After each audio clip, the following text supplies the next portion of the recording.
All right, we're going to read A Long Walk to Water by Linda Sue Park, Chapter 5. So, Chapter 5, this is Southern Sudan, 2008. There was a big lake, 3 days walk from Naya's village. Every year, when the rain stopped and the pond near the village dried up, Naya's family moved from their home to a camp near the big lake. Naya's family did not live by the lake all year because of the fighting. Her tribe, the Nuer, often fought with the rival Dinka tribe over the land surrounding the lake. Men and boys were hurt and even killed when the two groups clashed.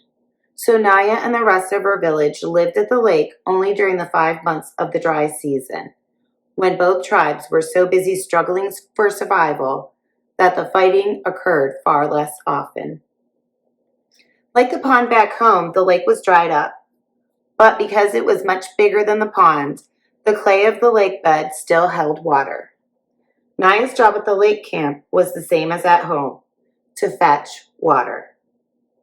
With her hands, she would dig a hole in the damp clay of the lake bed. She kept digging, scooping out handfuls of clay until the hole was as deep as her arm was long. The clay got wetter as she dug, until at last water began to seep into the bottom of the hole. The water that filled the hole was filthy, more mud than liquid. It seeped in so slowly that it took a long time to collect, even a few gourds full. Naya would crouch by the hole waiting for water, here for hours at a time, and every day for 5 long months until the rains came and she and her family could return home. So that's the end of Naya's story today for Chapter 5. It seems like water really runs her life. What are some ways that water dictates Naya's life?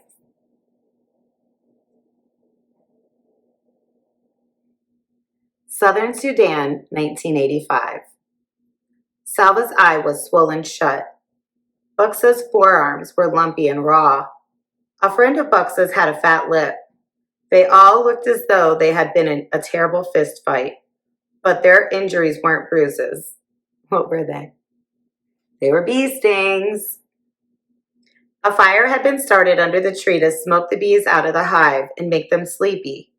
But as Buxa and the other Jerkul men were removing the hive from the tree, the bees woke up and were not at all happy to discover that their home was being taken away. They expressed their unhappiness very clearly by buzzing, swarming, and stinging. Stinging a lot. It was worth it, Salva thought as he touched his eye gingerly. His belly was a rounded lump stuffed full of honey and beeswax. Nothing had ever tasted so good as those pieces of honeycomb dripping with rich, luscious gold sweetness.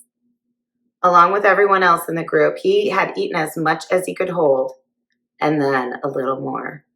So that's good. So that was enough food for everyone for at least a meal. All around him, people were licking their fingers in great satisfaction, except for one Dinka man who had been stung on his tongue. It was swollen so badly that he could not close his mouth. He could hardly swallow. Salva felt sorry for him. The poor man couldn't even enjoy the honey.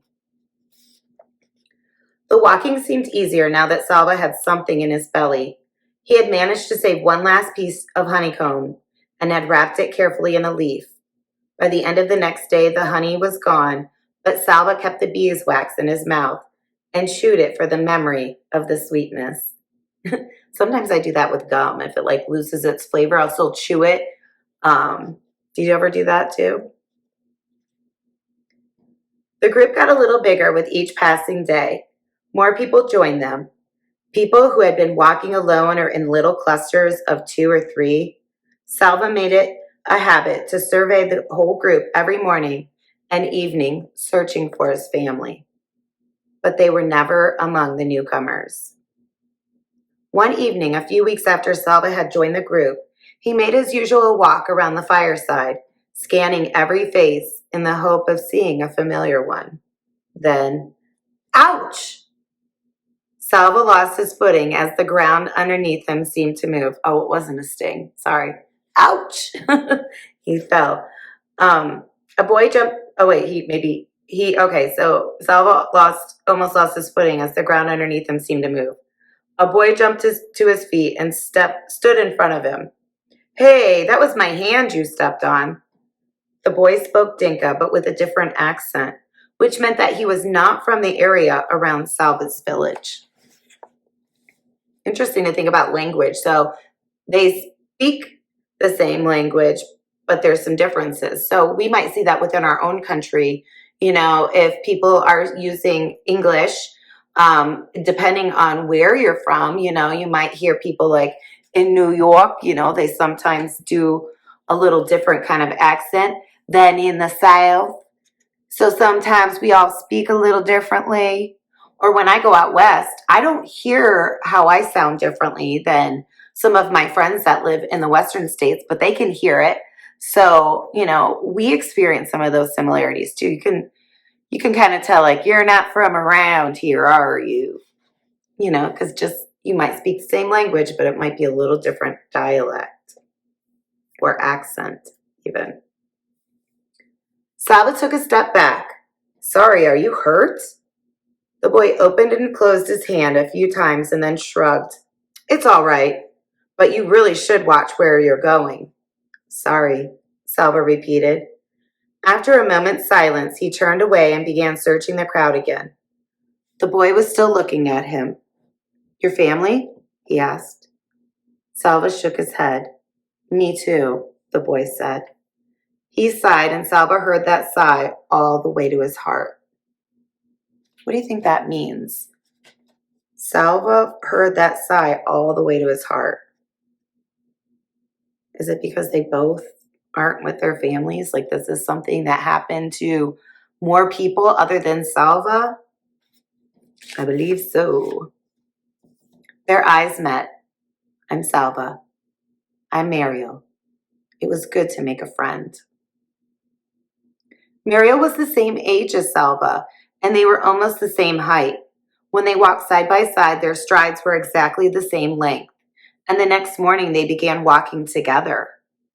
Do you know where we're going? Salva asked.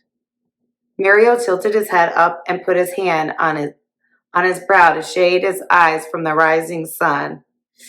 East, he said wisely. We are walking into the morning sun. So remember, the sun rises in the east, sets in the west. So they're walking eastward. Salva rolled his eyes. I know we're going east, he said.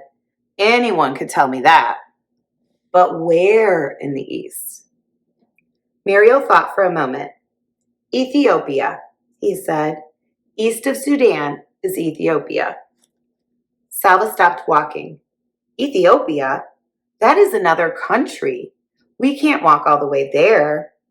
We are walking east, Mariel said firmly. Ethiopia is east.